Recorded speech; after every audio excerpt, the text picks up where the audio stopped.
For the people എന്ന സിനിമയെപ്പറ്റി അരുൺ ചെറുകാവിൽ പറഞ്ഞ വാക്കുകളാണ് ഇപ്പോൾ സോഷ്യൽ മീഡിയയിൽ വൈറലായിക്കൊണ്ടിരിക്കുന്നത്. ജയരാജ് സംവിധാനം ചെയ്ത ഫോർ ദി പീപ്പിൾ റിലീസ് ചെയ്യുന്നുണ്ടോ എന്ന് ചോദിച്ച് ഒരുപാട് മെസ്സേജുകൾ അയക്കാറുണ്ട് ആളുകൾ. ഇന്ന് ചോട്ടാ മുംബൈ റിലീസ് ചെയ്തതുപോലെ അന്ന് തിയേറ്ററുകളിൽ പ്രേക്ഷകർ ആഘോഷിച്ച സിനിമയായിരുന്നു ഫോർ ദി പീപ്പിൾ.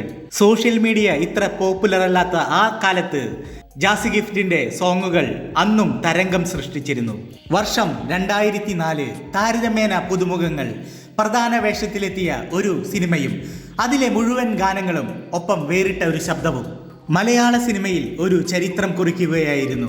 വർഷം 20 പിന്നിട്ടിട്ടും ഇന്നും ആ ഗാനങ്ങൾ അന്നുണ്ടാക്കിയ തരംഗം നിലനിർത്തുന്നു. സിനിമയുടെ റിലീസ് എന്നുണ്ടാകും എന്നറിയാൻ വേണ്ടി ആരാധകർ കാത്തിരിക്കാൻ തുടങ്ങിയിട്ട് ഒരുപാട് കാലമായി. ഇനി അധികം കാലം കാത്തിരിക്കേണ്ടി വരില്ല ഈ സിനിമയുടെ റിലീസിന് വേണ്ടി. ഇത്ര ഉറപ്പു പറയാൻ കാരണം ജയരാജിന്റെ ഈ വാക്കുകളാണ്. അന്നൊരു ആവശ്യമായിരുന്നു വേറിട്ട ശബ്ദവും പാട്ടിനൊരു വേറിട്ട പാറ്റേണും വേണമെന്നുള്ളത്. ആ ആഗ്രഹം ജാസി എനിക്ക് സാധിച്ചു തന്നു. ജാസിയോട് ഇടയ്ക്ക് ചോദിക്കാറുണ്ട് എന്താണ് ശരിക്കും സംഭവിച്ചതെന്ന്. ആരും ഇതുവരെ ചെയ്തിട്ടില്ലാത്ത കാര്യങ്ങൾ പരീക്ഷിക്കാൻ നോക്കാറുണ്ട്. അത് പലപ്പോഴും പ്രശ്നങ്ങൾ ഉണ്ടാക്കിയിട്ടുണ്ട്. ഭാഗ്യം സംഭവിക്കുമ്പോൾ ആ പരീക്ഷണങ്ങൾ സെൻസേഷണൽ ഹിറ്റാകാറുണ്ട്.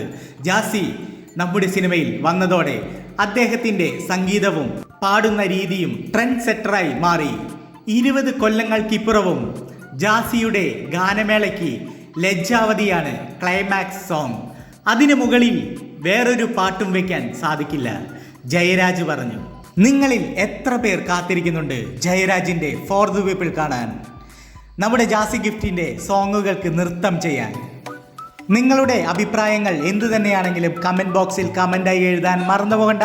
അപ്പോൾ അടുത്ത നല്ല രസകരമായ വീഡിയോയുമായി വരുന്നത് വരെ bye bye. Hey, it's Golden Pen, you know the name. Click subscribe and join the game. Video shining like a gem. Let's make memories.